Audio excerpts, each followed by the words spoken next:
అన్నా అన్న నమస్తే. హలో హలో అన్న నమస్తే, గుడ్ మార్నింగ్ నమస్తే అన్న. అన్న చెప్పన్నా. నాది ఖమ్మం జిల్లా బోనకల్ మండలం అన్న. ఖమ్మం జిల్లానా?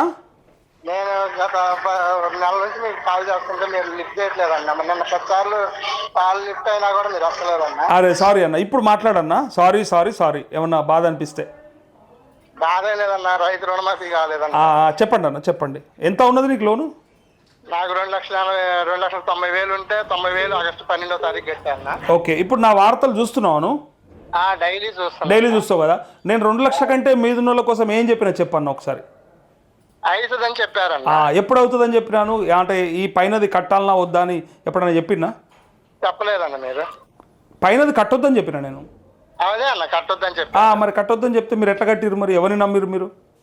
మా ఏవో మేడం గారు కట్టమన్నదన్న, బోనకల్ మండలం ఏవో మేడం గారు. ఇప్పుడు ఏవో మేడం అడుగు, నెంబర్ లైన్లో తీసుకో, నేను అడుగుతా. ఎందుకు కట్టమన్నమాట, మరి ఎందుకు ఇస్తలేవు ఆయన పాపం మాఫీ అని? తప్పే కదా. ఇప్పుడు ట్రాన్స్ఫర్ అయ్యన్న వరంగల్ జిల్లాకి ఏం పోయిందన్న.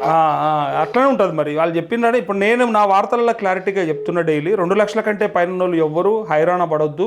మనకి షెడ్యూల్ వస్తుంది, ఆ షెడ్యూల్ ప్రకారంగానే మాఫీ జరుగుతుంది. ఇప్పుడే జరగలేదని టెన్షన్ వద్దు. కట్టిన వాళ్ళు కూడా వెయిట్ చేస్తారు కదా, మీకోసానికి కూడా వాళ్ళు అందరూ అడుగుతూ ఉన్నారు. కట్టిన వాళ్ళకు కూడా పడతాయి, బట్ ఇప్పుడే పడవు. ఇప్పుడు నేను కట్టిన కదా, నాకు 3 నెలల 2 నెలల ఇంకా పడతలేవు అంటే ఇప్పుడు పడవు. 2 లక్షల పైన ఉన్న షెడ్యూల్ వస్తే వాళ్ళతో పాటే నీకు అవుతుంది. మీకు ఇంతవరకు ఏ సమాచారం లేదు.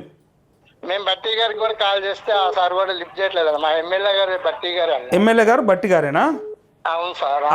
అసెంబ్లీ సమావేశాలు అయిపోయాక చేద్దాం, నేను కూడా చేస్తాను. మీరు చేసినాక ఒకసారి మీ బట్టి గారితోనే మాట్లాడిపిస్తాను నేను నీకు, ఓకేనా? తప్పకుండా బట్టితో మాట్లాడాలి, ఎందుకంటే బట్టి గట్టోడు అనుకున్నాం, మరి ఒట్టోడే అయిపోయాడు మీ వాడు. అవునన్న, మేము కాంగ్రెస్ పార్టీ బోనకల్ మండలంలో మా గ్రామంలో మా నాన్నగారు మా అన్నయ్య వాళ్ళు అప్పుడు రాజశేఖర్ మన రాజీవ్ గాంధీ గారి విగ్రహం కట్టించి మా నాన్నగారు నన్ను చేసింది. మా నాన్నగారు నన్ను చేసింది. అవునా? హలో, విగ్రహం కట్టించింది కూడా మేమేనన్నా. అవునా? ఇప్పుడు ఏం చేద్దాం మరి? విగ్రహం కట్టించారని మీకు మాఫీ చేయమంటారా? కానీ నేను ఏమంటున్నా, మీరు ఎంత సేవ చేసినా, పార్టీకి ఎంత కష్టపడ్డా, ఎన్ని ఓట్లు వేయించినా, ఇవాళ మిమ్మల్నే ఆగం చేసిండు. మనం చెప్పుకొని కూడా బాధ అనిపిస్తుంది. వేస్ట్, నేను మస్తు చేసినా అని చెప్పుడు వేస్ట్గా, మనని గుర్తించనప్పుడు. ఇప్పుడు మన కష్టాన్ని గుర్తించడం ముందర, అన్న నేను నీకోసానికి మస్తు కష్టపడ్డానే, మస్తు మండలంలో తిరిగినే, పైసలు ఖర్చు పెట్టుకునే, ఎకరాలు అమ్ముకునే అంటే వాడు వినేటట్టు లేడు ఇప్పుడు. అందుకే మన కష్టాన్ని గుర్తించడానికి మన బాధలు ఎప్పుడు వేస్ట్, వృధా అది. ఇప్పుడు అందుకే బట్టితోని ఖచ్చితంగా మీరు మాట్లాడాలి, నేను కూడా మాట్లాడతా. మాట్లాడండి. బిజీ ఉంటాడన్నా. ఇప్పుడు ఓట్లు అవసరం లేదు కదా, బిజీ ఉంటారు. ఓట్లు కావాల్సి వచ్చినప్పుడు అప్పుడు మనకు దొరుకుతారు. సరే మాట్లాడదాం అన్న, నేను మాట్లాడతలే, నేను పట్టుకుంటా. మీ వల్ల చాలా మంది రైతులు సేవ్ అయ్యారన్న. అన్న మీ వల్ల, ఈ ఎమ్మెల్యేలు ఎంపీల వల్ల రైతులు చాలా మంది సేవ్ అయ్యారు. లేదన్న, అంటే ఇప్పుడు చెయ్యకపోతే ఏమైతుంది తెలుసు కదా, వాళ్ళకు ఏది ఉందో అది చేసుకొని చేతులు దులుపుకొని పోతారు అన్నట్టు. అట్లా అది కావద్దు అంటే మనలాంటి ఒకటి ఉండాలి కదా చెప్పడానికి. అవునన్న, ఈ మల్లన్న గారు కూడా వేస్ట్ అన్న. మల్లన్న గారికి కూడా నేను కాల్ చేసి అన్న. ఏమంటాడు ఆయన? అసలు లేడు, సార్ లేడు, ఢిల్లీ పోయిండు, అటు వెళ్ళిండు, ఇటు వెళ్ళిండు అని చెప్తాను. మల్లన్న ఇప్పుడు సార్ అయిపోయిందా? సార్ అంటారా? సార్ అయిపోయింది. అప్పుడు మన అందరు అన్న లెక్క అనిపించిండు, మన అందరికి ఏదో సరే పెద్ద దిక్కు లెక్క, ప్రభుత్వం పని చేస్తలేదు, ఈయన చేపిస్తాడు అన్నట్టు అనిపించింది. ఇప్పుడు ఏమో సార్ అయిపోయిండు. సార్ మళ్ళీ ఢిల్లీలో ఉంటుండు.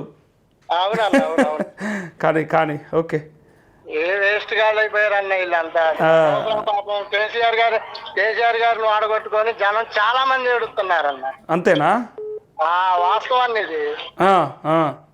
కేసీఆర్ గారిని వాడగొట్టుకొని చాలా మంది రైతులు ఏడుతున్నారు. ఇక రోడ్లు పాలయ్యి, పెట్టుబడులు లేక, బ్యాంకులో పోతే డబ్బులు ఇచ్చేవాళ్ళు లేరు. బయట వడ్డీలకు తీసుకుంటేనేమో వాళ్ళేమో సంవత్సరం కాగానే అమ్మట అడిగేస్తున్నారు. మేము కూడా అన్నా, నాకు 3 ఎకరాలు ఉందన్న. 3 ఎకరాలు వదిలేసి గ్రానైట్ ఫ్యాక్టరీలో వాచ్మెన్కి వచ్చిందన్న. 4 సంవత్సరాలు అవుతుంది. అయ్యో, నా 3 ఎకరాల పొలం ఉంది. 3 ఎకరాల పొలం వదిలేసుకొని సాగర్ నీళ్ళు రాక కాలువ సరిగా లేక వదిలేసుకొని ఆడ ఏదో పని చేసుకుంటా ఉంటే ఆ పిల్లగాల చదువులకి వీటికి కూడా వెళ్ళకపోతే వాస్తవం చేయడానికి ఇల్లు కూడా వెళ్ళలేదన్న మాకు ఒక టైంలో. ఓకే. అంత ఇబ్బందులు పడి గ్రాండెడ్ ఫ్యాక్టరీలో వాచ్మెన్కి వచ్చి 15 నెలలు కాదు. అది ఆమె ఇబ్బంది పడుతున్నాం అన్న మేము అసలు. ఓకే. కర్రీ ఇప్పుడు బట్టి మీకు ఇంతకుముందు దొరికేటోడా కలిసేటోడా?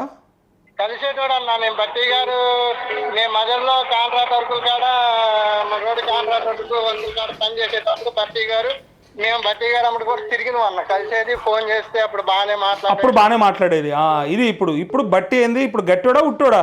బట్టి ఉట్టోడేండా? వేస్ట్ అన్న. సరే అన్న, మాట్లాడదాం. నేను మీకోసానికే మాట్లాడుతున్నా. తప్పకుండా మీ మాఫీ అయ్యేదాకా నేను ప్రయత్నం చేస్తా. సరేనా? ఓకే అన్న, థ్యాంక్ యూ. హలో అన్న, గుడ్ మార్నింగ్ అన్న. గుడ్ మార్నింగ్, నమస్తే. ఫైన్ అన్న, చెప్పండి. నిన్న లైవ్ లేవన్నా? నేను లేకుండా అన్న, నేను కొంచెం పర్సనల్ పని ఉండే. ఏమన్నా నువ్వు లైవ్లో లేకుంటే కొంచెం ఏదో అంటే అలవాటు పడ్డరేంది ఇక నన్ను చూడడానికి? లేదా నువ్వు లేకపోతే ఏదో పోయినట్టు అనిపిస్తుంది. లేనా ఇక ఒక్కోసారి ఉంటాయి కదా, పనులు ఉంటాయి కదా. ఏదైనా ఎమర్జెన్సీ ఉంటే నేను 99% అసలు అట్లా పోను. నాకు కూడా మీతో మాట్లాడింది, మీతో రోజు ఏదో ఒక అంటే కాల్స్ తీసుకుంది, నాకు కూడా మనసులో పట్టదు. అట్లా అయిపోయింది నాకు కూడా. మీతో మాట్లాడితేనే నాకు కూడా ఏదో కొంత తెలుస్తూ ఉంటుంది ఏం జరుగుతుంది గ్రామాలలో, ఏం చేస్తురని. రైతు కాబట్టి రైతుల గురించి తెలుసుకో. అదే అన్న, ఇప్పుడు అక్కడ ఏం జరుగుతుంది అనేది ఇప్పుడు మనం ఒక జాగా కూర్చొని అన్ని దగ్గరలు తిరగలేము కదా. ఇప్పుడు మీరు ఎక్కడి నుంచి అన్న? మీరు ఆసిఫాబాద్ అంటే ఎక్కడ ఆసిఫాబాద్, ఎక్కడ హైదరాబాద్ అన్న? 300 కిలోమీటర్లా? 300 కిలోమీటర్లు నేను రావాలంటే 2 రోజులు, ఇవాళ వచ్చి రేపు పోవాలి. కానీ ఇప్పుడు నువ్వు మాట్లాడితే నాకు ఇప్పుడు ఏ విషయమని నేనే తెలిసిపోతుంది ఇప్పుడు. అదే అన్న, నాది రుణమాఫీ 1,56,000 రూపాయలు ఉంది. వేరే మార్టిగేజ్ లోన్ ఒకటి ఉంది, 10 lakhs. మార్టిగేజ్ లోన్ మన ఇది ఎవరి దగ్గర చూపిస్తే మార్టిగేజ్ లోన్ కాలమ్స్ లో కూడా క్రాప్ లోన్ అని చూపిస్తుంది. అది క్రాప్ లోన్ అని చూపెట్టద్దు కదా అన్న, నేను మొన్న కూడా చెప్పినట్టున్నా నీకు ఇది ఆల్రెడీ. ఇది మన క్రాప్ లోన్ కూడా క్రాప్ లోన్ అని చూపిస్తుంది. మరి నాది అసలు అవుతుందా కాదా? ఇప్పుడు మార్టిగేజ్ తీసుకున్నావు కదా, దాని లోన్ శాంక్షన్ లెటర్ ఉందా నీ దగ్గర? శాంక్షన్ లెటర్ ఎప్పుడు తీసుకున్నావు? ఎన్ని లైన్ తీసుకొని? 2 years అవుతుంది. ఖచ్చితంగా ఉంటుంది.